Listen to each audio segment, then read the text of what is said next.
the surviving roommates. The surviving roommates. PM, one of the surviving roommates. She froze. You know, we want potentially to protect they're the key to this whole thing. Exactly. Potentially they're the key to this whole thing. Learning more about the timeline. Any crime, a timeline is imperative. Investigators piecing together a timeline. So many questions as well. Why did the surviving roommates wait almost 8 hours after the murders to call 911? That roommate who witnessed all that. Why didn't she call the police after she saw him? But why were the lives of 2 roommates spared? What is the actual timeline? Is it a secret? Full mystery is they really just don't know. The timeline has obviously been key. There is a gap. But so many are wondering, okay, well that was at what? Sometime 4 in the morning? Instead, she ran into her room and hid. And why 911 wasn't called till around noon the next day? And they still didn't call 911 for 8 hours? It's odd. We are allowed to ask questions about how that could happen. Someone passed out right now. I don't really know, but pretty much at 4 a.m. I believe the murders occurred around 4 a.m. It's 4 a.m.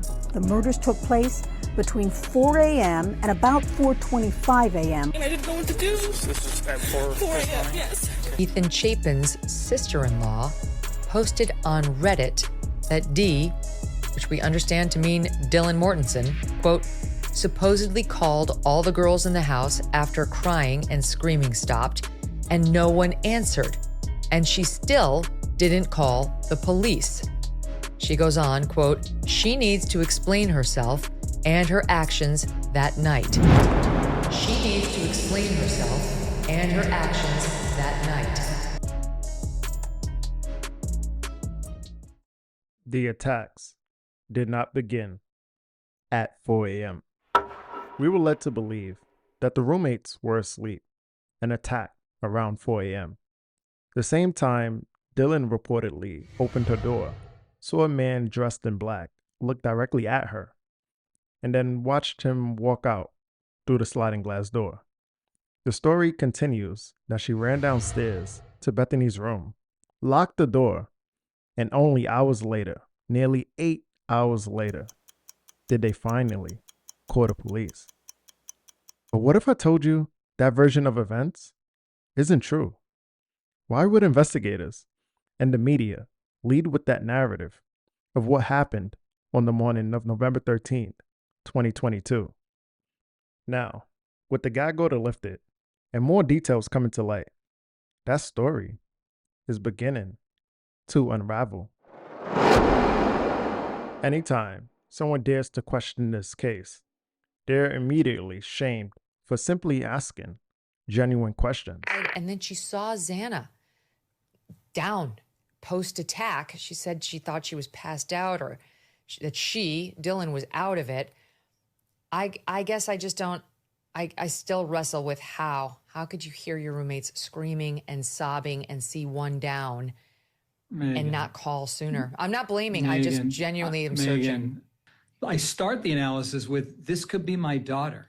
I have 3 kids. One just graduated from college. 2 are in college. So this could be my daughter. And so my daughter could be on Megyn Kelly's show and all these networks and now being analyzed by all of you, substituting what you think you would have done in that scenario. And you're well-intended, but I sure know if this is my daughter, or this girl in particular, she's well-intended. And she did the best she could at her level of awareness at that moment. And just like Gergo said, there's no typical way to act. It's really problematic as a defense lawyer, as a father, as a human being, to continue to hear people say, well, they should have done this, they could have done this, without ever really hearing what they were going through and or ever being in that particular abhorrent scenario, the worst moment of your life, being questioned by law enforcement. I praise her for having the courage to answer the questions, to help out with this investigation, and nothing that she did was nefarious in any way. But well, no one suggested it was. Scott Peterson's nefarious. No one's suggesting it's nefarious. So and you can save your umbrage and outrage. No one's suggesting it is. There's a very odd situation here where she was way more upset and she heard a lot more than the police had revealed to us in that affidavit. She was much more aware that there was danger in the house than we've ever been told before. So what do you think it was, Megyn? So it's a fair question to say, why is that? Why didn't the cops reveal more of that? Why did they try to keep that out of the public eye? And I'll tell you what that has done. This is not a Megyn Kelly theory, nor do I subscribe to it. But you take 30 seconds and Google her name online, you've got half the internet thinking she knew more. Which should raise red flags. For the past 3 years, the media has been running a nonstop campaign of gaslighting the public. Even when our intuition tells us something isn't right, they parade out an expert to convince us we're wrong. Even though those same experts once had the very same questions we do. So what changed? I'm Vinny Politan. Thanks so much for joining us tonight here on Closing Arguments and trying to make some sense of something that, to me, doesn't make a lot of sense. It doesn't make a lot of sense. Some of the circumstances surrounding what happened to those 4 college students. It's 4 college students. And you look at that number, 4 victims and 1 knife. How does one person, and they keep saying suspect, how does one person with 1 knife kill 4 people? No one got away? Were they trapped? Were they being threatened? I don't know. Again, it doesn't make a lot of sense to me tonight. Prosecutors need to bring their A game, need to be able to lock down the timeline, lock down this defendant. It seems the narrative shifted. In the beginning, the media openly questioned the case, but once Kohlberger was arrested, everything flipped. Suddenly, the focus became painting him as the suspect, without police ever providing clear evidence, and while ignoring the simple logic that one man alone couldn't have committed this crime. That's when I noticed they weren't reporting anymore. They were crafting a story. Suspected Idaho killer Brian Kohlberger is leading to even more questions. However, we do have a better sense of a timeline. Based on evidence detailed in the affidavit, it's believed the murders occurred around 4 a.m. All black and like this mask, which is covering his forehead and his mouth. And I locked the door and I called and I didn't know what to do. This is at 4 a.m., yes. It seems like everyone was fed the same story, that everything happened around 4 a.m. But once you learn about the cleanup at the crime scene and the staging of evidence, you have to ask, is it really far-fetched to believe they also altered the timeline? The timeline is the most crucial piece of any investigation. Yeah, I mean, I think any timeline, any crime, a timeline is imperative. In a homicide case, it's twofold, right? So why they're not asking for more information, I don't know. I don't have an answer for that, and I don't want to assume. But I am sure that they are looking into that because it is of the utmost importance to figuring out what happened here. It establishes when the crime occurred, tests alibis, validates witness statements, and ultimately connects the pieces. If the timeline is wrong, you don't just risk confusion, you risk targeting the wrong suspect. An innocent person who happened to be nearby could look guilty, while the real suspects walk free. When evidence is misinterpreted, on top of a staged crime scene, the distortion multiplies. And that's exactly what happened here. Brian Kohlberger could not have committed these crimes in the way the state alleges. And here's why. If these attacks really happened at 4 a.m., like the media and even the surviving roommates want us to believe, then the sequence of events makes no sense. Think about it. Xana gets a DoorDash order at 3:59 a.m., goes into the kitchen, and at that exact time, the suspect supposedly enters through the sliding glass door. Instead of confronting Xana right there, we're told he heads upstairs to Kaylee and Maddie first. Kaylee then says, "Someone's here." Moments later, Xana would have had to run down from the 3rd floor, only to cross paths with the same suspect who had just been in Maddie's room, all while Ethan somehow remained asleep. Does that add up? Of course not. When you factor in the evidence of staging at the crime scene, the reason you can't make sense of the mainstream media's narrative isn't because you're confused. It's because the story itself doesn't make sense to anyone.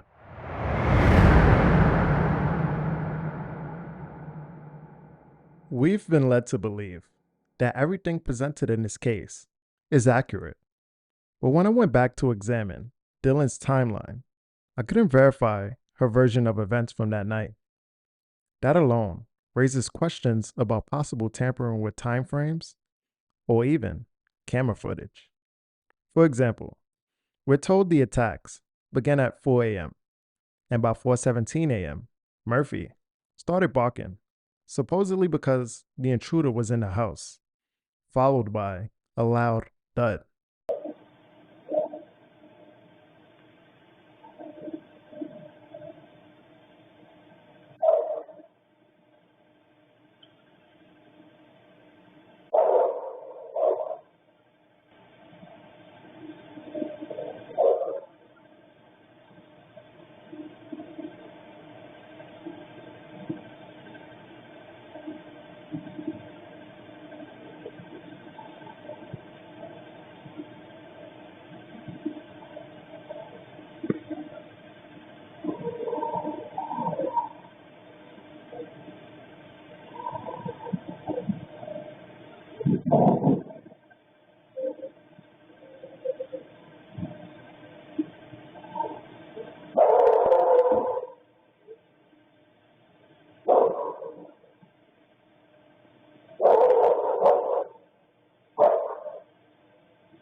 The public is led to believe that a single attacker could move through the house, target 4 victims in separate rooms on different floors, and accomplish all of this in just 90 seconds, with nothing more than a bark and a thud being heard. In reality, anyone would expect chaos, screaming, struggle, and commotion, especially since we know the victims were awake. According to Dylan's account, the suspect was upstairs with Kaylee and Maddie when Xana supposedly ran downstairs. But Xana was an active, alert young woman. With the layout of that house, she could have easily made it to her room to lock the door, or even escaped through the sliding glass door or front entrance to call for help. Instead, what Dylan claims she heard was Xana crying in the bathroom, followed by a male voice saying, "It's okay. I'm going to help you."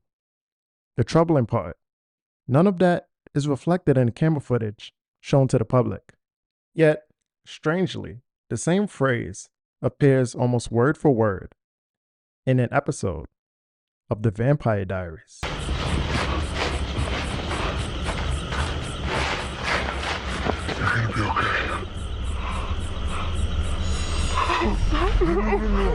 No, it's okay. I'm here to help. It's okay. I'm here to help you. Caroline, she's here. At 4:17 a.m., Murphy allegedly began barking, supposedly upstairs, signaling the suspect's entry into Maddie's room. Yet, instead of Xana's voice or sounds of chaos, only a thud was heard. This raises serious doubts, especially when comparing the camera footage from Linda Lane around the same time. There's no dog barking, no loud thud, not even the sound of a car speeding away. So the question becomes, was the footage altered? Remember, the entire timeline comes from the roommates. If they say they were home, we assume that's true. If they claim they heard noises at certain times, we're expected to take that at face value. But the bigger issue is, are the roommates truly trustworthy? Criminal profiler Dr. Brent Turvey examined this case, and personally, I find his analysis far more credible than the conflicting statements we've gotten from the roommates and even law enforcement. Dr. Brent Turvey is a world-renowned forensic criminologist, criminal profiler, and crime scene analyst. Since beginning his career in 1996, he's worked across the United States, Latin America, Asia, Europe, and Australia. Over nearly 3 decades, he has investigated homicides. One of his core specialties is uncovering staged crime scenes, situations where offenders deliberately alter evidence to mislead investigators. His meticulous reconstructions often exposed inconsistencies between physical evidence and false narratives, revealing the truth behind the crime. Beyond investigations, Turvey has shaped forensic education worldwide. He co-founded the Forensic Criminology Institute, authored influential textbooks such as Criminal Profiling and Introduction to Behavioral Evidence Analysis, and since 2019 has worked with the United Nations and Colombia's Attorney General's Office on femicide and staged crime scene investigations. Dr. Turvey isn't just another voice. He's an internationally recognized expert with decades of experience exposing staged crime scenes. And in this case, he stated, there's evidence of cleaning at 1122 King Road. He also concluded that multiple suspects were involved. In my opinion, a cleanup of that scale, airing out the house, removing or masking blood, would take far longer than the official timeline allows, which raises the question, if the surviving roommates delayed calling for help by 8 hours, was that delay intentional? Add to that the fact that Brian Koberger suffers from developmental coordination disorder, a condition that makes it unlikely, if not impossible, for him to carry out the crimes in the narrow time frame alleged by the state, which points to one clear conclusion. Koberger didn't commit these crimes. Moscow isn't truly safer today than it was before Koberger's arrest. What the town has is not justice, but a false sense of security. Are the students here in Moscow, are they safe now? Yes. Yes, our community is safe. Over the years, the roommates have given multiple statements that are conflicting and contradictory. Said she thought maybe there was a fire or like a firework. We didn't know. She heard this loud noise and there was a light, I guess. Did you hear like a pop, like a bang? I don't know. Did you hear it bang? It's what she heard. Okay. That's what she heard. Okay, never mind. Just sit there. I didn't hear that. Information between Dylan and her father needs a very specifically trained digital forensic examiner that has also worked with the military. And this is extremely interesting right here. Creation, modification, and deletion of multimedia files such as images and videos. Roommate in the Idaho college killings failed to call 911 the night of the slayings because she apparently believed the killer was a party guest. One of the details that we've come to learn is that she didn't think anything other than just noisy roommates was a problem. She thought her roommates were horsing around and being loud in the middle of the night. Again, quoting Dylan. Dylan again tried calling Kaylee and Xana, but neither responded. Dylan then exited her room and began running towards Bethany's bedroom.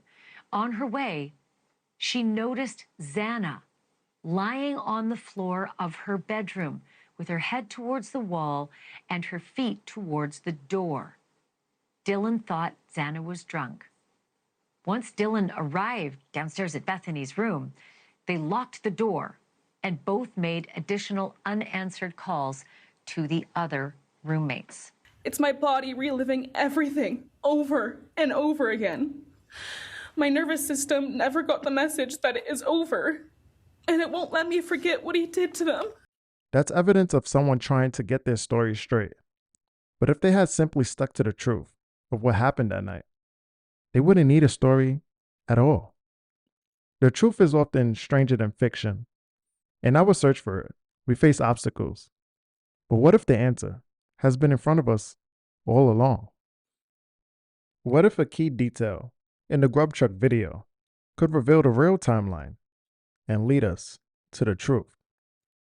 According to documents, Kaylee and Maddie were last seen at the grub truck, while Ethan and Xana were last seen at Sigma Chi. Dylan and Bethany were the first to arrive home, followed by Kaylee and Maddie, and then Ethan and Xana. To understand what happened on the night before the slayings, we need an accurate timeline of where everyone was.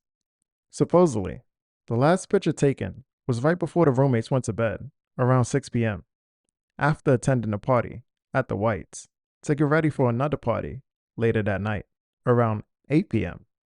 When they woke up, the party schedule continued. Bethany would attend a house party. Ethan and Xana would arrive shortly afterward. Dylan would walk over later, and Kaylee and Maddie would head to the corner club. Bethany returned home around 1 a.m., finding Dylan and a female friend watching Vampire Diaries. Kaylee and Maddie were spotted at the corner club at 1:32 a.m. On their way back, they stopped at the grub truck for a meal and called an Uber to head home. According to the driver, the 1122 King Road residence was about 3 to 4 minute drive from the grub truck.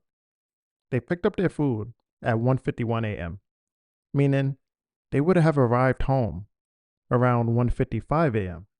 At this point, we don't actually know who was in the house, as there was no sign of forced entry.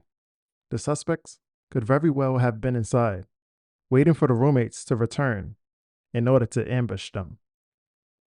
As Kaylee and Maddie arrived in their Uber and approached the house, Linda Lane's footage reportedly captured screams, sounding like two girls being attacked the moment they opened the front door.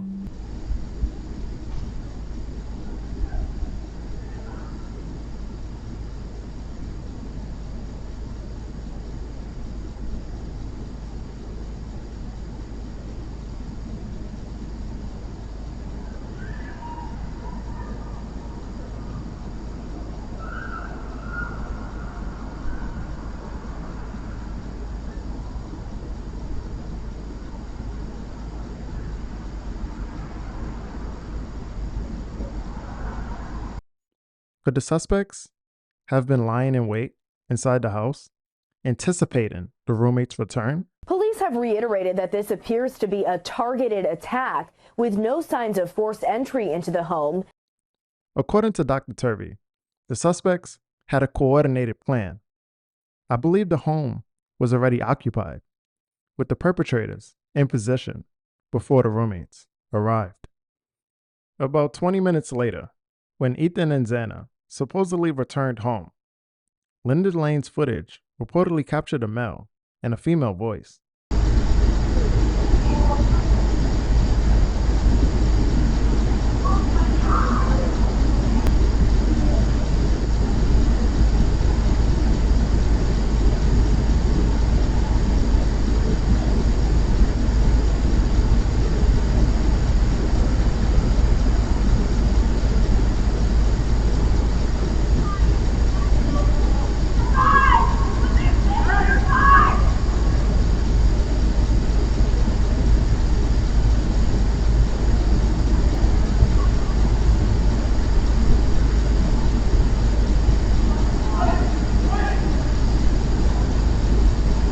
Could these calls have been from Ethan and Xana?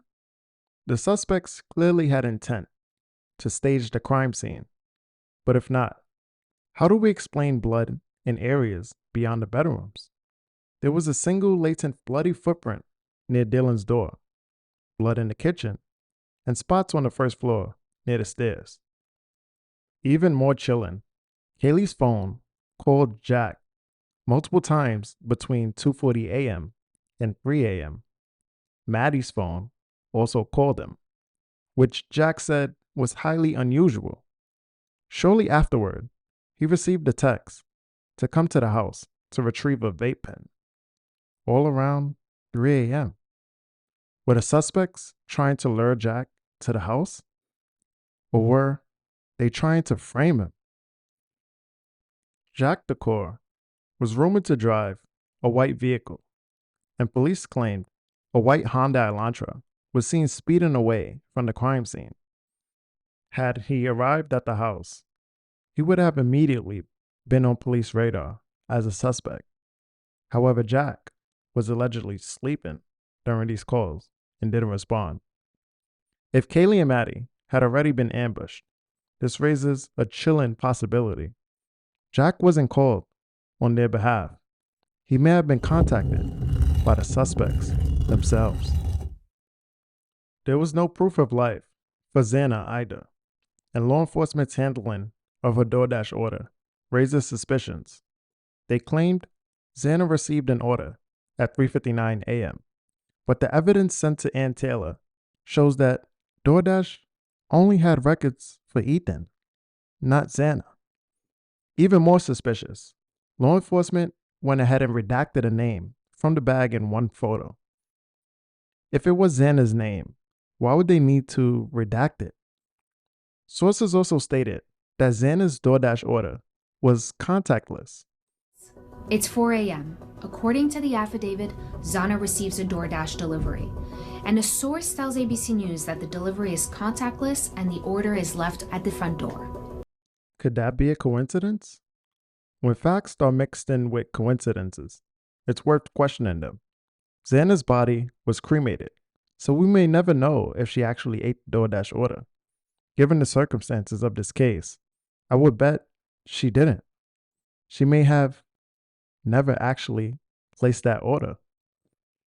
Therefore, we can conclude that there's no evidence of life from the roommates between 2 a.m. for Kaylee and Maddie and 2:30 a.m. for Ethan and Xana, up until the alleged 4 a.m. attack, aside from what the surviving roommates reported.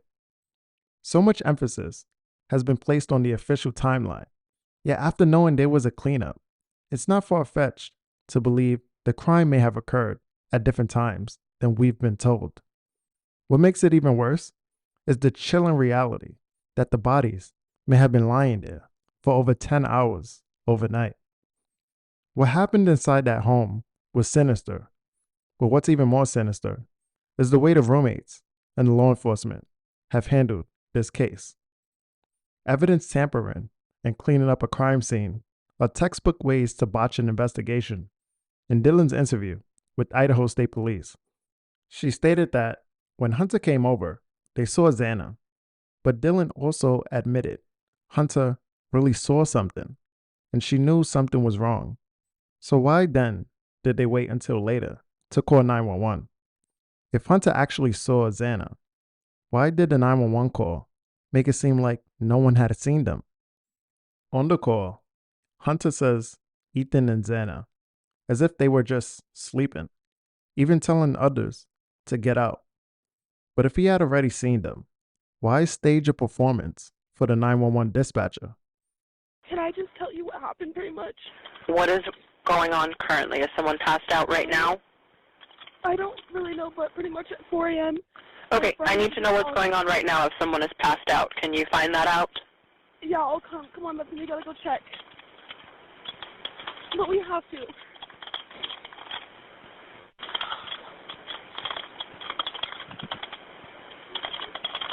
Is she passed out?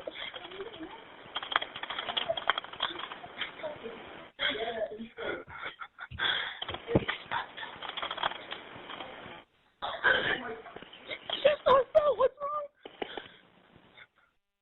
She's not waking up.